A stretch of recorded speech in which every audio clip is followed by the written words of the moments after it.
Hello and welcome to a brief inquiry into Matty Healy's taste in literature. It has been a while since I last made an episode of my celebrity book club, but we are back because if you have ever listened to a single song by the 1975, you will know that Matty Healy reads. Those lyrics are poetry. They're stunning, they're complex, they're masterfully, intricately crafted. And so, Matty Healy recommending books, this must be my dream. Because really and truly, the 1975 have been like the most consistent thing in my life for the past decade. I've seen them live multiple times, they're in my Spotify Wrapped every single year without fail. Honestly, I'm a huge fan of all of their albums. At this point, they could replace UPS, DPD, and FedEx because they always deliver. Matty Healy is my favorite Nepo baby. He is the perfect blend of ridiculously talented and also chaotic and out of control. Like my entire TikTok For You page is just this man wreaking havoc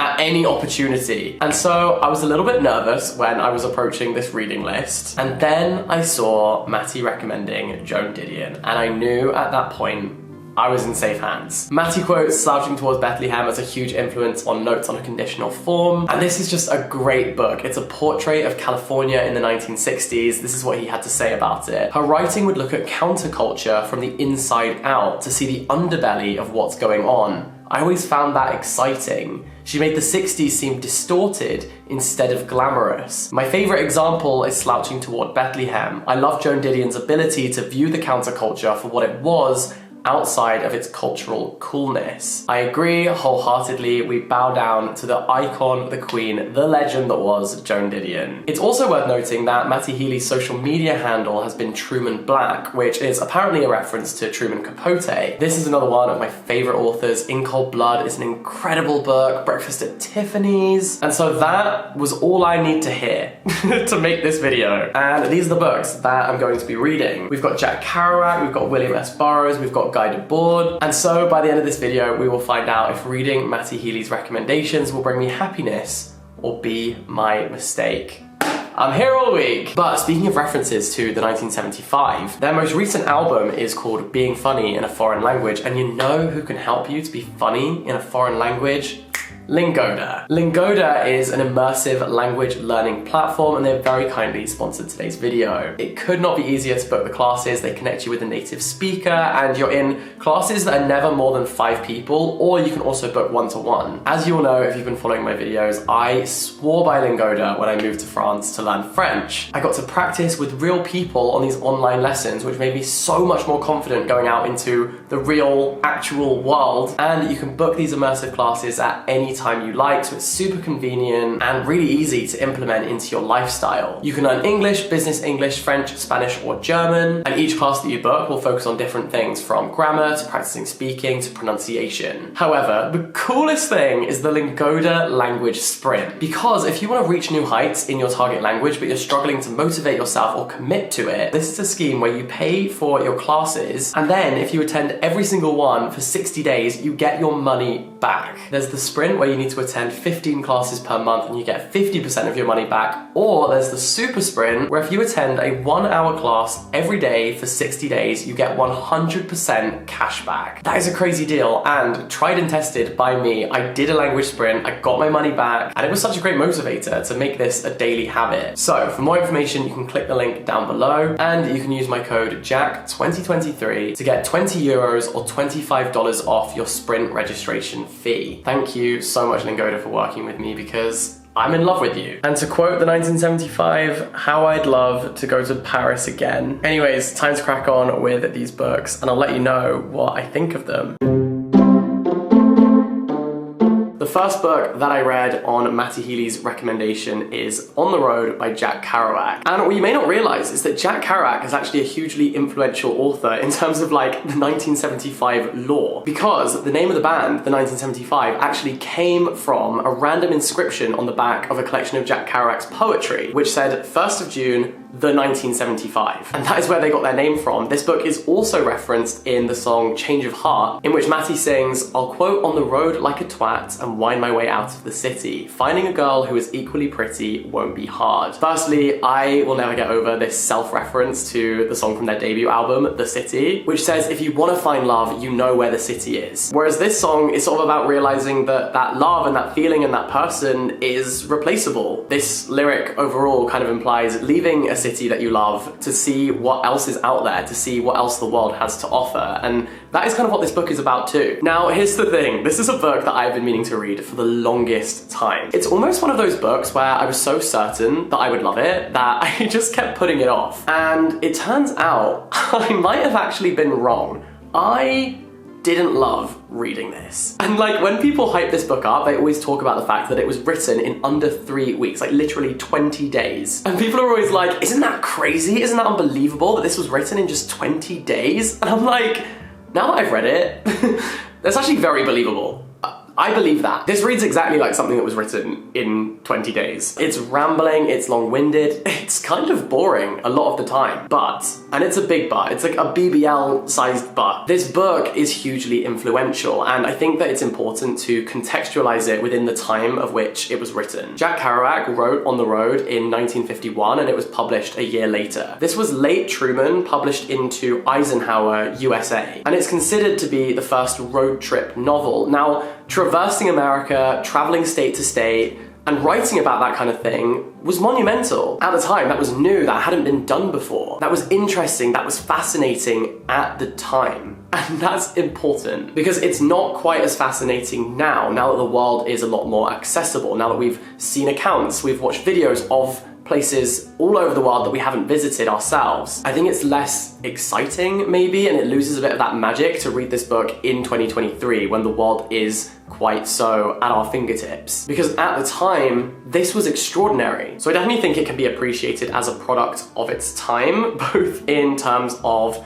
the way that it talks about certain groups in society, particularly women, but also because of the way that this book was received and the way that people read it, and also what it inspired. On the Road was a huge contribution to the Beat generation of literature. Now, the Beat generation was this literary subculture movement, which was started by authors like Kerouac, like Allen Ginsberg, like William S. Burroughs, whose writing basically explored American politics and culture in the post-war era. In fact, years later, after that, this book apparently inspired the TV show Supernatural, which I feel like would set Tumblr ablaze. If people had known that there was a link between this book, Matty Healy from the 1975, and Supernatural, that would have been all I saw and all I reblogged on my Tumblr feed. Talk about breaking the internet, that would have done it. And I do have to say, although there is a lot of rambling in this book, credit where credit's due, there are also some of the most beautiful passages I've ever read. Listen to this. "The only people for me are the mad ones, the ones who are mad to live, mad to talk, mad to be saved, desirous of everything at the same time, the ones who never yawn or say a commonplace thing, but burn, burn, burn like fabulous yellow Roman candles, exploding like spiders across the stars." That quote alone was almost enough for me to have a change of heart. Overall, however, I feel like my reading experience of this book was not that enjoyable. It is a laborious read,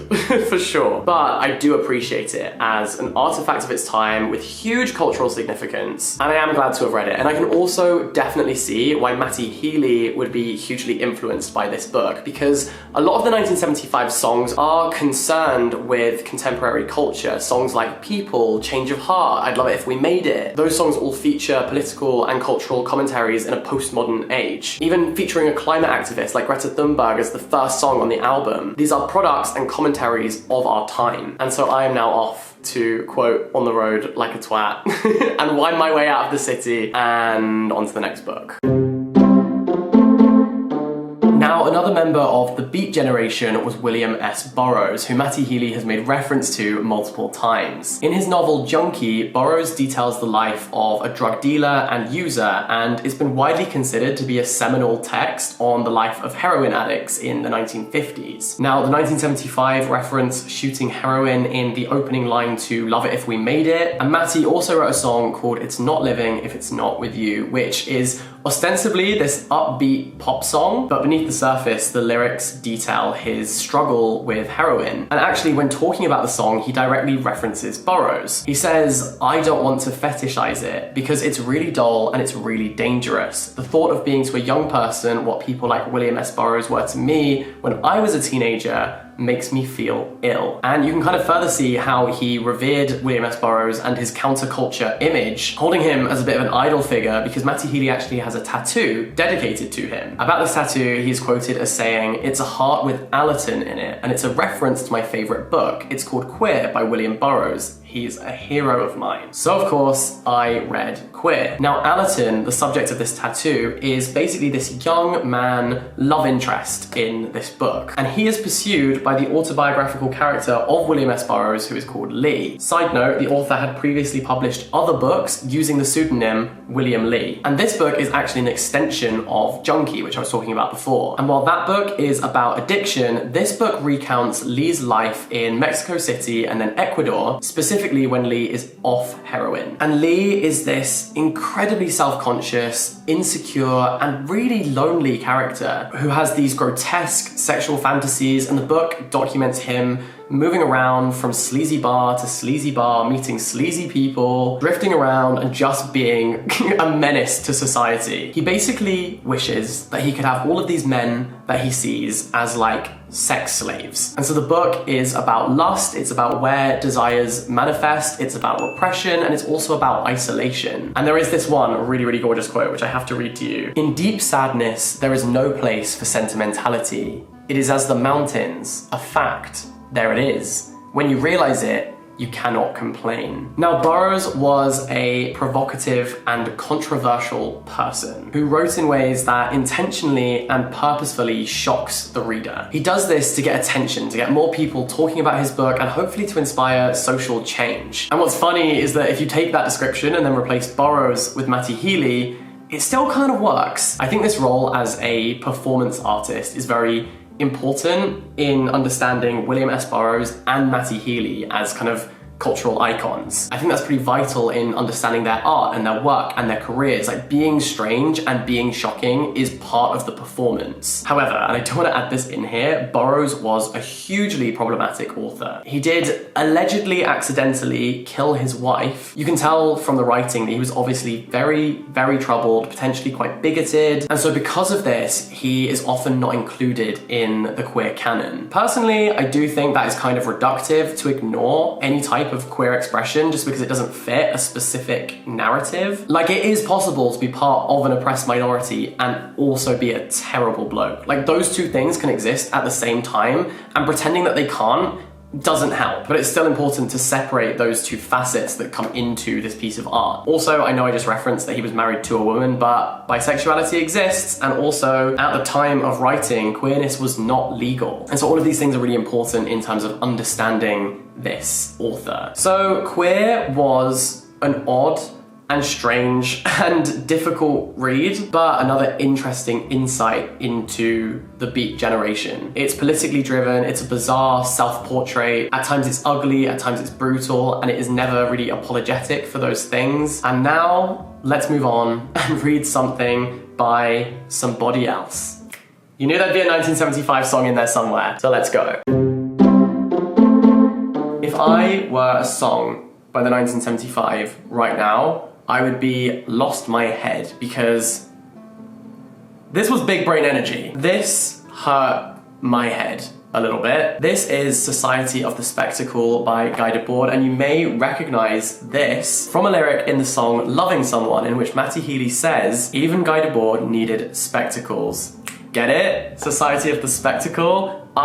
That's a genius lyric, come on. And he kind of laughs at himself immediately after saying this by saying, "You see, I'm the Greek economy of cashing intellectual checks." Also, I have to say, not only do you have the play on words of spectacle and spectacles, like glasses, you also then follow that with the words "you see." And I just think that's so brilliant. This book, however, was a tough read. This required every inch of concentration that I am capable of, and I'm gonna try and explain it as best I can. So this is situationalist theory, which basically criticizes advanced capitalism for the way that it encourages us to express ourselves and our social relations through objects, through consumption. He says, all that once was directly lived has become a mere representation. And I think this sentence sums up this whole book best. In a consumer society, social life is not about living, but about having. And so situationalist theory essentially expands on the work of Karl Marx, whilst also recognizing that capitalism has changed and advanced since Marx's day. And actually the opening line of this book is a spin on the opening line of Marx's Das Kapital, and then the Society of the Spectacle consists of 221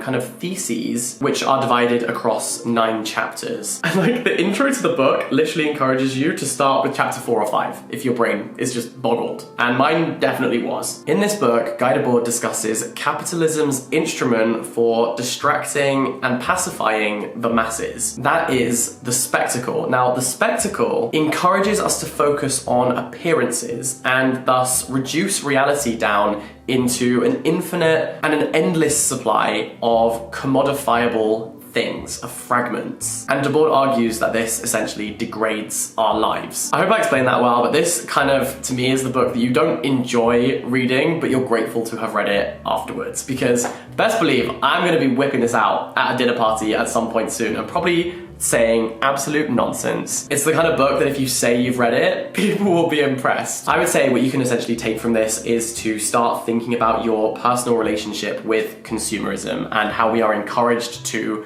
express ourselves through objects and items. And I do think that that is something that the 1975 are concerned with. In fact, recently on their most recent tour, they had a whole musical interlude called Consumption, in which at one point Matty Healy actually ate raw meat on the stage in front of like thousands of people.